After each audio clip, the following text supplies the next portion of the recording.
The courtroom smelled like burnt copper and something sweet that made David Ross want to sneeze.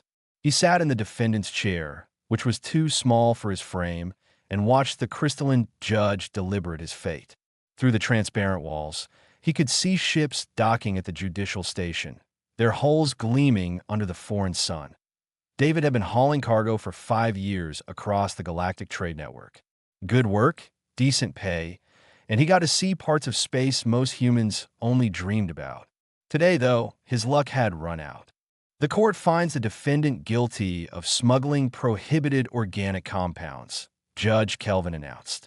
The judge's body refracted light in strange patterns when he spoke, casting rainbow shadows across the floor. The contraband poses potential biological hazards to 17 member species of the Confederation. David wanted to laugh. Prohibited organic compounds. They meant the coffee beans and cinnamon sticks in his cargo hold. Stuff he'd planned to trade at the outer colonies where humans paid premium prices for a taste of home. He tried explaining that. Nobody listened. His lawyer, Chirp, made a distressed clicking sound. The insectoid's carapace shifted from blue to dark purple, which David had learned meant extreme worry. Chirp had 4 arms, and currently all of them were trembling. "Your Honor, please." Chirp's translator rendered the clicks in his standard galactic speech. "My client didn't know these items were forbidden. His species is new to Confederation law. Surely a fine or confiscation would suffice." Judge Kelvin's facets dimmed. In any other situation, David might have found it beautiful. Ignorance of law is not an excuse. The sentence for Class 4 smuggling violations is clear. The judge paused, and David swore he saw something like pity in those crystalline features. Trial by ordeal. The purification chamber. The gallery gasped. David heard dozens of different species making sounds of shock. Chirp's color drained completely to white. "No, Chirp. Your Honor, that's a death sentence. Nobody survives the chamber. Not in 300 cycles." David leaned back in his chair. Death sentence. He'd heard worse news before. The time the oil rig caught fire in the North Sea, his supervisor had said they probably wouldn't make it to the rescue boats. They had. When his transport shuttle lost pressure over Alaska, the pilot said they'd likely freeze before landing. They didn't. Life had a way of working out, or it didn't. Either way, worrying never helped. "The law is ancient but valid," Judge Kelvin said. "The purification chamber was left by the architects. Those who survive are proven innocent. Those who don't." The judge didn't finish. "Can I get some water?" David asked. Everyone turned to stare at him. Chirp made a sound like breaking glass. "You understand the sentence?" Judge Kelvin asked. "Yeah. Some old alien torture device is going to try to kill me. If I live, I'm innocent. If I die, well, won't matter much then, will it?" David stretched his shoulders. The chair really was uncomfortable. "So about that water?" A guard brought him a container. David sniffed it first, a habit from stations with questionable recycling systems, then drank. The water tasted metallic, but clean enough. Judge Kelvin watched him with an expression David couldn't read. "You seem unconcerned." David shrugged. "Being worried won't change anything." "When's this trial thing happening?" "Tomorrow at dawn. You'll be transferred to the facility on Sigma 7, the barren moon." Judge Kelvin's light dimmed further. "I've presided over many cases, David Ross of Earth. I've never sent anyone to the chamber before. Your crime doesn't warrant this severity in my judgment, but the law binds me. I'm sorry." "Appreciated," David said. He meant it. The judge seemed decent for a giant talking crystal. Guards escorted him from the courtroom. Chirp followed, all 4 arms ringing together. "I failed you. I'm so sorry. I should have negotiated better, found a precedent, something." "Hey." David stopped walking, forcing the guards to stop too. He looked down at his lawyer. "You did good. This isn't on you. I brought the cargo knowing it might be risky. My choice, my consequence." Chirp's color shifted through several shades. "Your species is strange. You face death and comfort others." David thought about home. Alaska in winter, when the cold could kill you in minutes if you weren't careful. The Bering Sea, where storms rose up without warning and swallowed fishing boats whole. Working on the oil rigs, where one mistake meant fire or explosion or drowning in dark water. Earth wasn't gentle. Humans learned early that death was always close, always patient. Where I'm from, things are dangerous, David said. You learn to accept what you can't change. Focus on what you can. The guards took him down several levels to the holding cells. The cell was clean, at least, with a sleeping platform and basic facilities. Through the narrow window, he could see the stars. David lay down and closed his eyes. He thought about pine trees, the smell of them after rain, the way snow looked on the mountains back home. If tomorrow was his last day, those were good things to remember. In the morning, they came for him. David walked calmly between the guards, down corridors filled with onlookers who whispered and pointed. News traveled fast in the station. The human was going to the chamber. Come watch the Deathworlder die. He didn't mind their stares. People were curious everywhere. That was normal. The transport ship was small and automated. David sat alone in the passenger hold, watching through the viewport as they approached Sigma 7. The moon was gray and lifeless, just a rock orbiting a gas giant. On the surface, he could see a single structure, ancient and dark. The purification chamber waited. Sigma 7 had no atmosphere, just bare rock under a black sky. David watched through the transport window as the structure grew larger.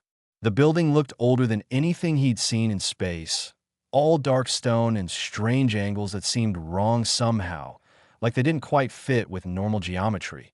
The transport docked at an airlock.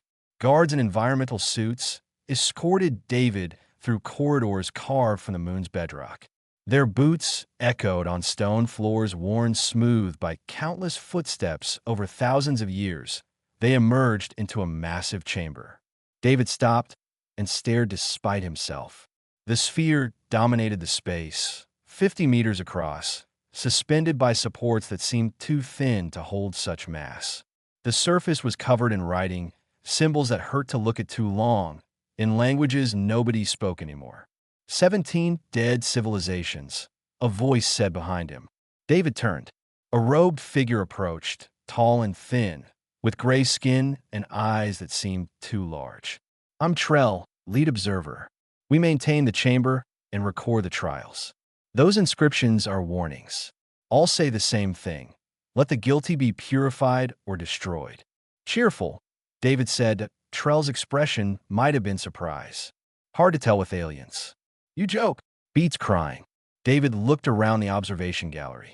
Dozens of beings from different species crowded against reinforced screens, all watching him. A lot of people here. Executions are rare.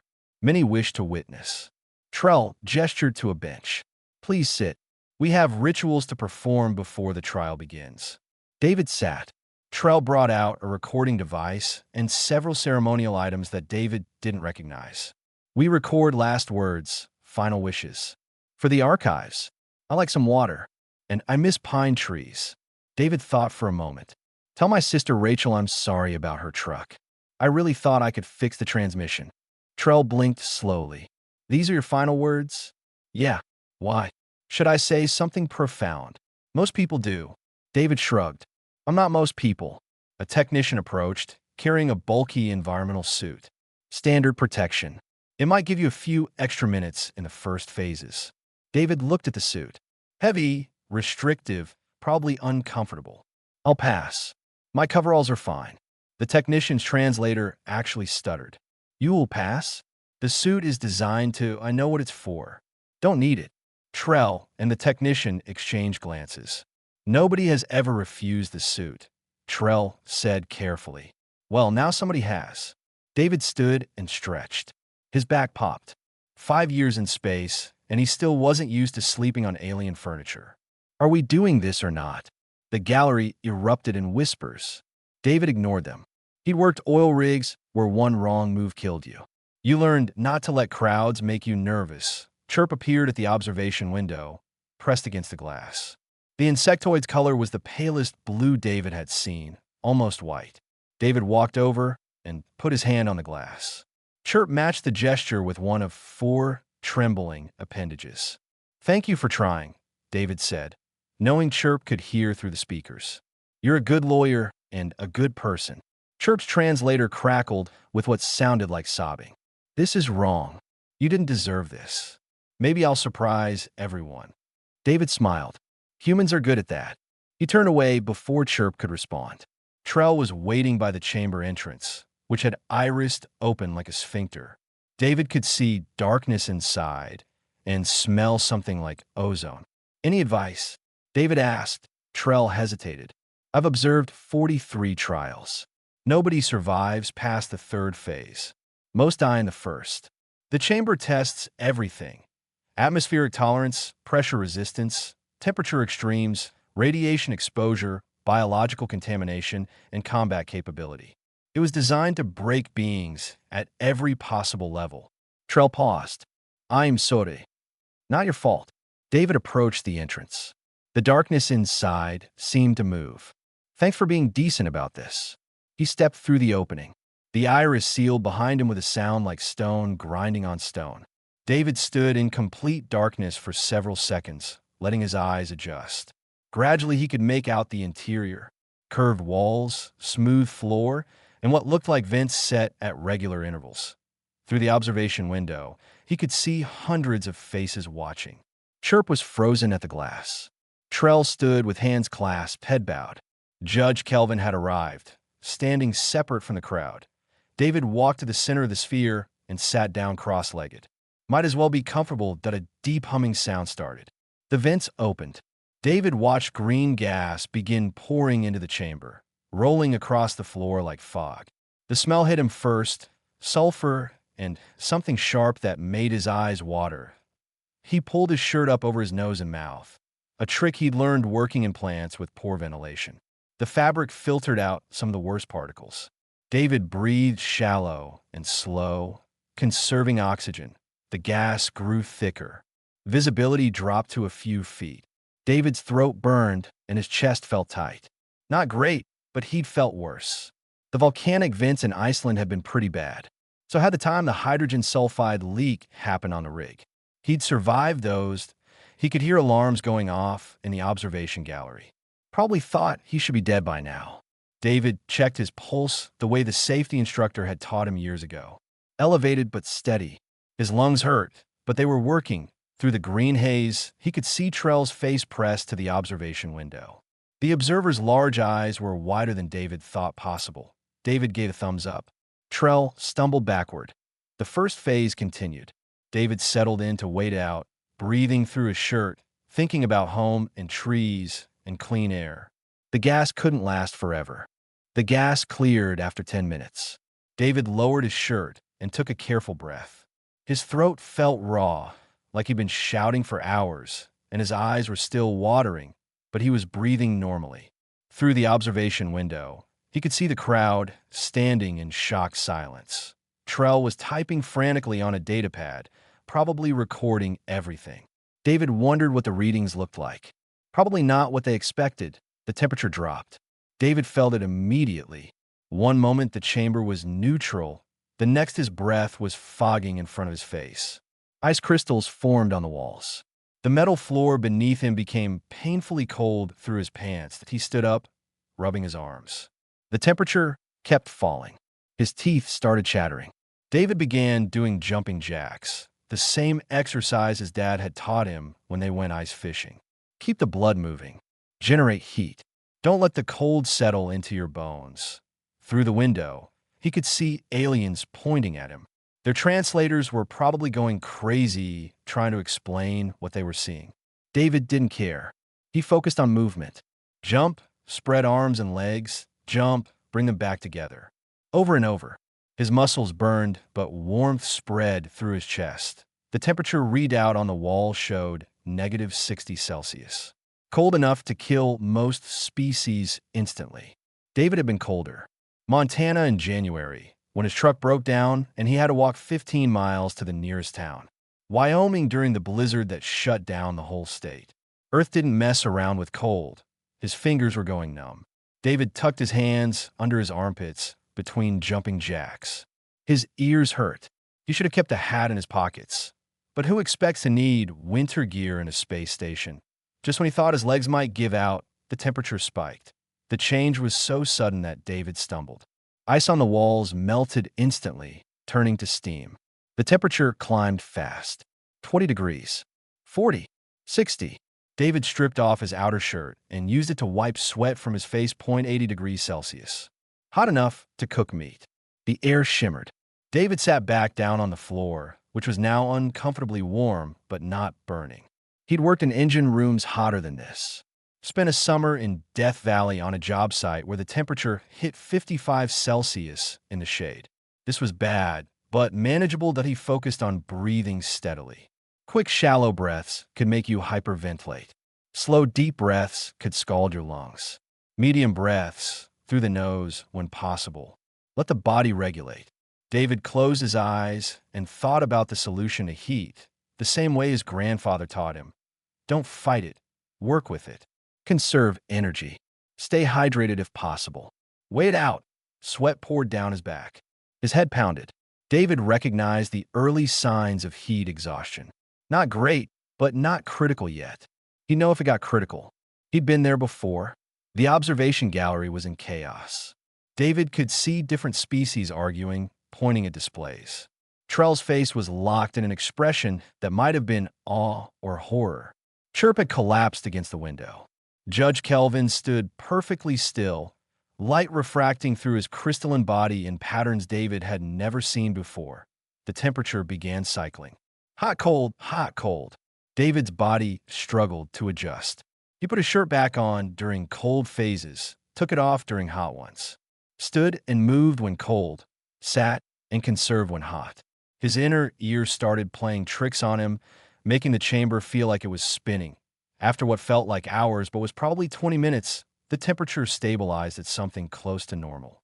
David lay on his back, staring at the curved ceiling, breathing hard. His clothes were soaked with sweat. His muscles ached. But he was alive. The chamber hummed. Something was changing. David sat up. The air pressure increased. He felt it in his ears first, a painful popping sensation. David yawned widely, trying to equalize the pressure the way he'd learned when diving. His ears popped again.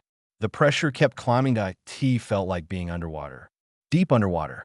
David had done some diving work on the oil rigs, repairs on underwater structures. This felt like descending too fast. His sinuses screamed. He pinched his nose and blew gently. Feeling his ears pop multiple times, the pressure dropped suddenly. David's ears popped again, painfully. Then the pressure climbed once more. Up and down, cycling faster now. His nose started bleeding.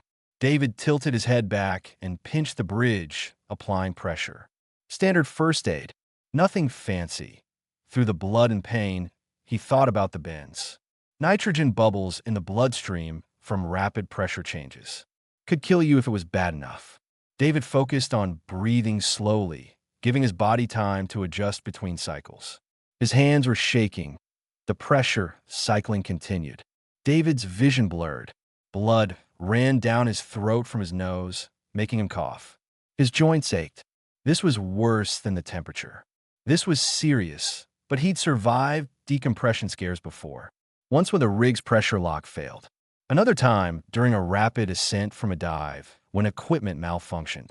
His body knew what to do. Human bodies were designed to handle pressure changes, had to be on a planet with mountains and oceans and atmospheric variations. The cycles slowed. The pressure normalized. David spat blood and wiped his nose with his already ruined shirt. His ears rang like someone had fired a gun next to his head. In the observation gallery, Trell was surrounded by other observers, all gesturing frantically at displays. David could see readouts showing his vital signs.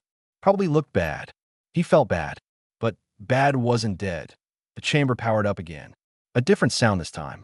David stood on shaky legs, wiping blood from his face. Whatever came next, he'd deal with it. Same as everything else. One problem at a time. David felt it before he saw anything. A warmth spreading through his body that had nothing to do with temperature. His skin started tingling. Nausea hit him in waves, radiation. You couldn't see it, couldn't smell it, couldn't hear it. But your body knew. David had worked around radioactive materials before, back when he did industrial inspections. The safety training was burned into his memory. This felt like standing too close to an unshielded source that he sat down carefully, conserving energy. Radiation sickness came in stages. Nausea first, then vomiting, then the real damage started at the cellular level. David focused on keeping his breathing steady. Panic burned calories and made everything worse. The invisible assault continued. David's skin felt hot, like a sunburn developing in fast forward. His mouth tasted like metal. He closed his eyes and thought about the sun. Earth's sun, pumping out radiation every second of every day. Humans lived under it, worked under it, played under it. His species had evolved swimming in radiation. That didn't mean it felt good. David's stomach churned. He recognized the feeling from food poisoning he'd gotten at a station 3 years back. Bad meat that had looked fine but wasn't. He'd spent 2 days in his ship's tiny bathroom, wishing he could die. He didn't die then. Wouldn't die now. He lay down on his side, knees pulled up. The fetal position helped with nausea somehow. His grandmother had told him that once, back when he was a kid with the flu. She'd been right. Through half-closed eyes, David watched the observation gallery. The crowd had grown. Word must have spread through the station. More species arriving to watch the human die. Except he wasn't dying. Not yet. Maybe not at all. Trell stood at the window with several other robed figures, all studying displays that David couldn't read from here. Their large eyes kept flicking between the screens and David's prone form. One of them pointed at something, and the others leaned in to look. Chirp was still at the window, colors shifting between white and pale blue. The insectoid's 4 arms were pressed against the glass. Judge Kelvin had moved closer to the observation point. The crystalline being's internal light pulsed in patterns David had learned meant deep thought or concern. The radiation levels climbed. David could feel it like weight pressing down on him. His cells were taking damage, DNA strands breaking and reforming. His body's repair mechanisms kicked into overdrive, fixing errors as fast as they appeared. Evolution on a planet with a thin ozone layer and high background radiation had advantages. He thought about his mother, who'd survived 3 different cancer scares. Radiation treatment each time. Her body had learned to fight back, repair itself, keep going. Maybe that was genetic. Maybe all humans carried that resilience in their bones. David vomited. Couldn't help it. His body was purging what it perceived as poison, even though there was nothing in his stomach to purge. He spat bile and wiped his mouth in the gallery. Several aliens turned away. Others leaned closer. Morbid curiosity was apparently universal. The nausea passed slowly. David's vision cleared. He could feel his heart beating hard, pushing blood through vessels that were probably damaged at the microscopic level. His marrow was producing new cells to replace the dying ones. His immune system was in overdrive. Every defense mechanism Earth had bred into humanity over millions of years was working overtime. The radiation began to fade. The instruments must have registered the change because the observers reacted, their large eyes widening further. Trell was gesturing frantically, probably explaining something to the others. David sat up slowly. His head spun. He felt feverish and weak, but functional. Moving carefully, he stood. His legs shook but held. He walked to the center of the chamber and looked directly at the observation window. Trell stared back. The observer's expression was unreadable, but his hands were trembling. David managed a weak smile and a shrug. Still alive. Still standing. What else was there to say? The chamber made new sound. Vents opened in the walls, different ones this time. A fine mist began spraying into the space. David tensed. After radiation, what could be worse? The mist reached him. David breathed it in and immediately started coughing. His lungs spasmed. His eyes watered worse than they had with the gas. His skin began itching everywhere the mist touched. Biological agents. Pathogens. David recognized the symptoms of an allergic reaction. His immune system was freaking out, treating the alien spores or bacteria, or whatever this was, like pollen in spring. The he'd had allergies his whole life. Ragweed in August. Dust mites year-round. That one time with the cat that sent him to the emergency room. This felt similar, but cranked up to 11. David sneezed. Then sneezed again. His nose ran. His eyes swelled. He could feel his throat tightening slightly. Not enough to stop breathing, but enough to make it harder. His skin broke out in hives, red welts rising on his arms and neck. This was miserable, absolutely miserable. But miserable wasn't fatal that he sat back down and focused on breathing through the constriction. Slow breaths in through the nose when possible, out through the mouth. His body was fighting the pathogens with every tool it had. Antibodies swarming, white blood cells attacking, inflammation responses trying to flush out the invaders. Earth was a planet of diseases. Bacteria and viruses and fungi and parasites, all evolving alongside humans for millions of years. An arms race written into DNA. Humans had survived plagues that killed millions, had adapted to new diseases over and over. Their immune systems were trained from birth to fight anything and everything. These ancient bioweapons didn't know what they were up against. David sneezed violently, coughed until his ribs hurt, scratched at the hives on his arms. Through watering eyes, he could see the observation gallery in chaos. Aliens running between displays. Trell standing frozen, mouth open in shock. David lay down again, wheezing. One more phase. If the pattern held, there was one more test coming. He could feel it. The mist cleared. David's breathing slowly returned to normal, though his throat still felt swollen and his skin itched terribly. He wiped his streaming eyes with the cleanest part of his shirt and stood up. The chamber was silent for the first time since the trial began. No humming, no vents opening, just quiet. David didn't trust it. This felt like the calm before something worse, that a panel in the wall slid open with a grinding sound of ancient mechanisms. David turned toward it, his muscles tensing automatically. 3 objects emerged from the darkness behind the panel. Drones, each one roughly spherical, about the size of a basketball, with multiple arms extending from their cores. The arms ended in blades that gleamed under the chamber's dim lighting.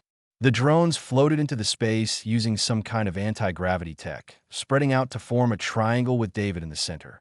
They circled him slowly. David could hear servos whirring, see sensors tracking his movement. These things were old, probably as ancient as the chamber itself, but they looked functional. Very functional that in the observation gallery, the crowd had gone completely silent. Even through the reinforced glass, David could feel their tension. This was it, the final phase, combat capability and pain tolerance. See if the prisoner would break mentally even if their body survived everything else. David bent down and picked up a piece of debris from the floor, something that had broken off the wall during the temperature extremes, about the length of his forearm, jagged on one end. Not much of a weapon, but better than nothing. The first drone attacked. IT moved fast, bladed arm extending in a thrust aimed at David's chest. He sidestepped, using the movement his uncle had taught him in their garage back home. Bar fighting techniques, mixed with basic military hand-to-hand. Nothing fancy. Keep your feet moving. Don't be where the weapon is. The blade passed inches from David's ribs. He brought the debris down hard on the drone's casing. Metal cracked. The drone wobbled, but kept flying. The second and third drones attacked together. Coordinated assault. David dropped low, rolling to the side. A blade cut across his shoulder, slicing through fabric and skin. Blood welled up hot and immediate.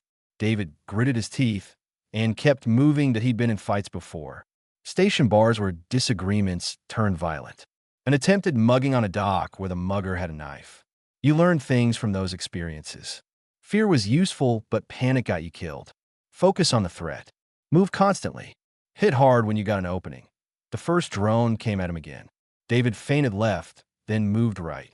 The drone adjusted, but not fast enough. He grabbed one of its arms and pulled hard, using his body weight. The arm tore free with a screech of metal. Sparks flew. The drone spun out of control and crashed into the wall point 2 left. They adjusted their strategy, hanging back, circling, learning. David kept his makeshift weapon ready and watched both of them. His shoulder throbbed where the blade had cut him. Blood ran down his arm.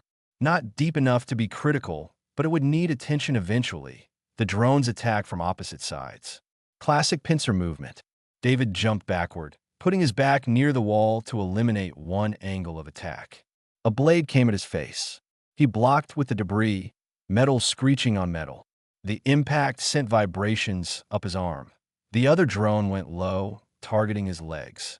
David kicked hard. The sole of his boot connected with the casing, denting the metal. The drone's flight destabilized. David grabbed it while it was struggling to correct and slammed it into the floor. Once, twice, 3 times. Something inside broke with a wet crunch of electronics and hydraulics. The last drone hesitated. Its sensors swept over David, probably recalculating threat assessment. Probably not programmed for prey that fought back this effectively. David was breathing hard. His shoulder hurt. His whole body hurt, actually. The accumulated damage from every phase was catching up to him. But pain was just information. His body telling him something was wrong. He already knew that. Didn't change what he had to do. The drone attacked in a pattern, feinting high, then striking low. David had seen the move before from the second drone. These things were ancient but limited. They used programmed responses, couldn't adapt beyond their original parameters, that he waited for the feint, ignored it, and went for the low strike. Caught the drone's arm mid-thrust, pulled in close, brought his elbow down on the casing where the servos were clustered. The drone made a sound like a shriek. David hit it again, and again. The casing split. Circuitry sparked. The drone dropped to the floor, blades still twitching weakly. David stepped back and surveyed the chamber. 3 disabled drones. Blood on the floor, some of it his. Debris scattered everywhere. He was still standing. His legs gave out. David sat down hard, suddenly exhausted. Adrenaline was wearing off, leaving behind the full weight of what his body had endured. Gas, temperature extremes, pressure changes, radiation, bioweapons, Kumba. Hours of continuous assault. He looked at his shoulder. The cut wasn't as bad as it felt. Painful, but not dangerous. He needs stitches probably, and a real doctor to check for radiation damage. And about a week of sleep. Through the observation window, he could see Trell approaching the control panel. The observer's hands moved over the controls. A sound echoed through the chamber, deep and resonant. The completion tone. The trial was over. The exit door began to open, ancient mechanisms groaning. David tried to stand and made it halfway before his legs protested. He stood anyway, using the wall for support. He'd walk out of here on his own feet if it killed him. Light poured through the opening door.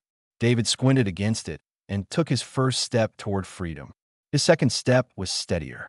By the third, he was walking almost normally, even though everything hurt. He stepped through the doorway into the observation room.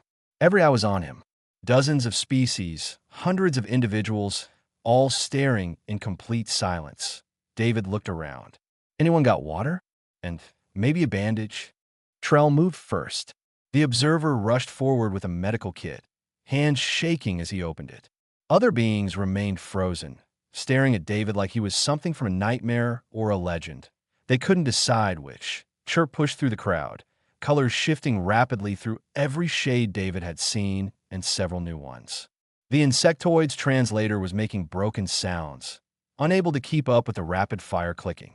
Finally, Chirp just wrapped all 4 arms around David in what might have been a hug or a desperate attempt to confirm he was real.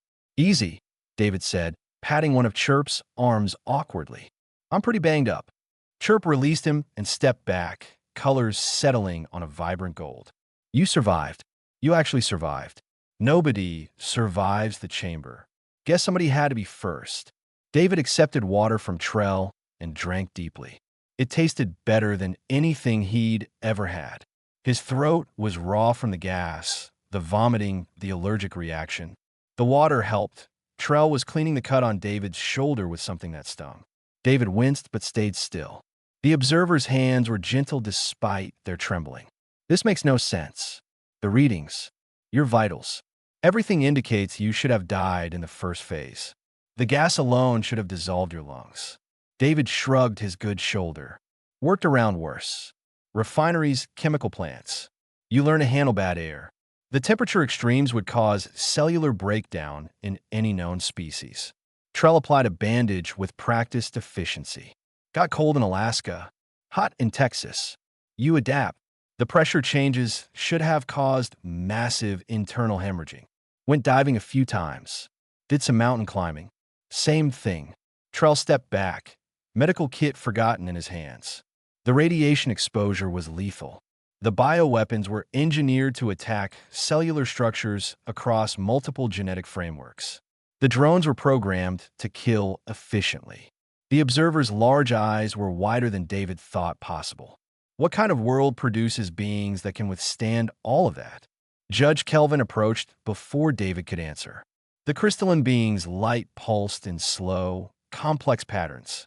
Ancient law is clear. Survival of the purification chamber proves innocence beyond doubt. David Ross of Earth, you are hereby declared innocent of all charges. Your record is cleared. Your cargo will be returned with full compensation for wrongful imprisonment. Thanks. David finished the water. Can I go now? Yes, but... Judge Kelvin paused. I must formally apologize. On behalf of the Confederation, for the ordeal you endured. The law bound me, but I regret. It's fine. David cut him off gently. You were doing your job. No hard feelings. Trell set down the medical kit and pulled out a recording device. Please, I must document this. For the archives, 43 trials I've observed. You're the first to survive. The only one. I need to understand how. David sighed. He was tired. His whole body ached. But Trell seemed genuinely interested, not morbid or cruel. Just curious. What do you want to know? Describe each phase. From your perspective. So David did. He explained the gas was like working in poorly ventilated industrial spaces. The cold reminded him of Montana winters. The heat felt like desert summers or engine rooms. The pressure cycling was similar to diving or altitude changes. The radiation made him feel sick, but humans lived under a sun that pumped out radiation constantly. The bioweapons triggered allergies, and Earth was full of diseases that made people miserable but didn't kill them. And the combat drones. Trell asked quietly. Fought before. Bar fights, mostly. One mugging. You learn to move, find weaknesses, hit hard. David flexed his hand, knuckles bruised from beating on metal casings. They were predictable. Limited programming. Once you figured out the pattern, they weren't that tough. Trell was typing everything into his datapad. Around them, the crowd had started talking in dozens of languages, translators creating a wall of overlapping sound. David caught fragments. Class 12 Deathworld designation. Every hazard in the chamber exists naturally on Earth. They evolved in that. No wonder they're so durable. One being something with too many tentacles and not enough eyes. Push forward. Is it true your planet has zones that reach 70 Celsius regularly? And zones that drop to negative 50? Yeah, Death Valley gets pretty hot. Antarctica gets pretty cold. Another voice from the crowd. Your atmosphere contains oxygen at toxic levels. 21%. Needed to breathe. Your sun's radiation would sterilize our home world in a single cycle. David shrugged. We use sunscreen. The crowd erupted again. Chirp stayed close to David, as if afraid he might disappear. Judge Kelvin observed everything with that pulsing light pattern that David was starting to recognize as deep thought. Trell finally put away his datapad. This changes everything. Our understanding of Deathworld classifications, of what's possible biologically. You've survived what should be impossible. Just survived what my planet throws at people every day. David stood carefully. His legs protested but held. Look, this has been educational and all, but I've got a delivery route. Coffee and spices to sell. Can someone point me to my ship? A technician stepped forward nervously. Your cargo has been loaded. Your ship is in Bay 7. Full fuel and supplies, compliments of the station. Appreciated. David started walking toward the exit. Chirp followed immediately. The crowd parted like water around a rock. David, Judge Kelvin called out. David turned back. When you return to Earth, tell your people, tell them the galaxy is watching now, with considerably more caution than before. David nodded. I'll mention it. He made it to his ship without further incident. Chirp helped him run the pre-flight checks, though David's hands knew the routine by heart. As the ship powered up, David sent a message to his sister Rachel. Hey Ratch, had a weird week. Got arrested for smuggling coffee. Long story. They put me through some old alien torture device to prove I was innocent. Apparently, I'm tougher than expected. Galaxy's freaking out about it. Anyway, I'm Fine. Might visit home soon. Miss the trees. Oh, and about your truck, I really thought I could fix the transmission. Still sorry. Love you. He closed the channel and plotted a course for the outer colonies. Coffee wasn't going to deliver itself. Through the viewport, he could see Sigma 7 shrinking behind him, the ancient chamber growing smaller. Just another day in the life of David Ross, cargo hauler. Survivor of the impossible. Human.